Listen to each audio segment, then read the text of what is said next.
Here I have the Sicilian Bowdler attack. Now that's happening. There's an image left there.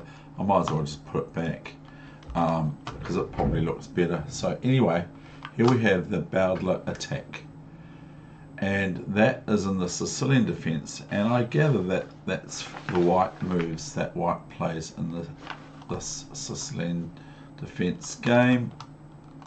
Now it is playing up. So what I'll do is I'll open this and I'll shut it.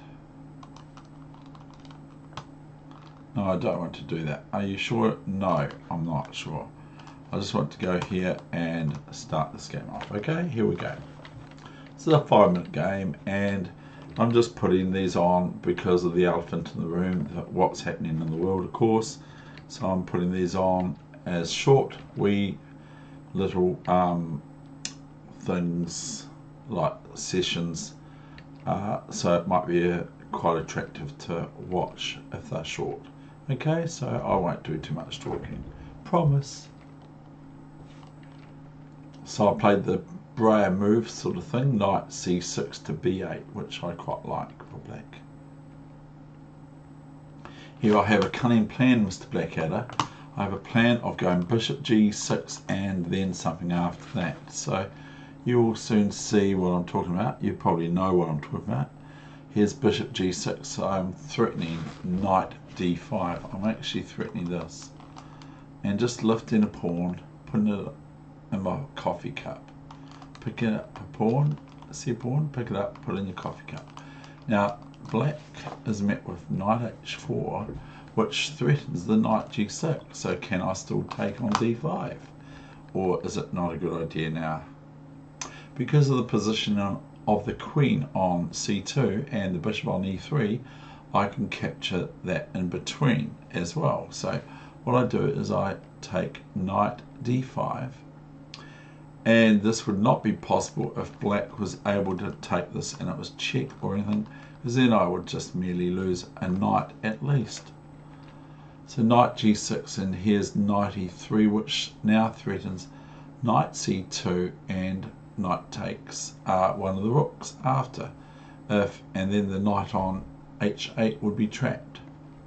So queen b3, and I didn't think long about c4 here. I just thought I don't want to play c4, so I played I might have been able to actually, but I didn't.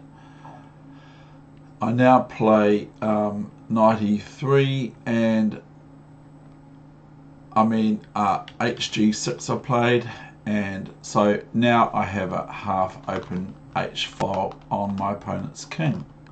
But is that going to be any good? I don't know. So fe3, and here I castle.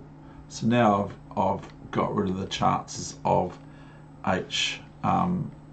rooks on the h file sort of ideas anyway, because I have to think about my king at the end of the day. So here's castling, and rook f1 for white, and here's bishop g5, which has got the obvious threat of bishop e3 check and bishop takes knight.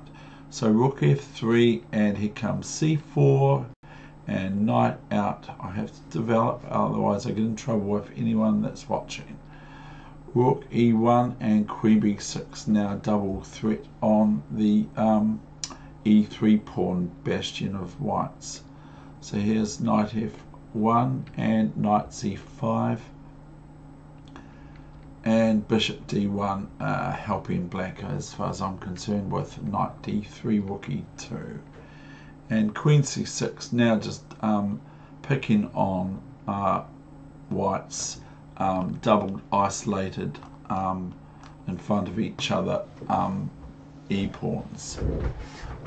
So I'm just picking on white's pawns, and of course knight d2 or knight g3 defends the e4 pawn.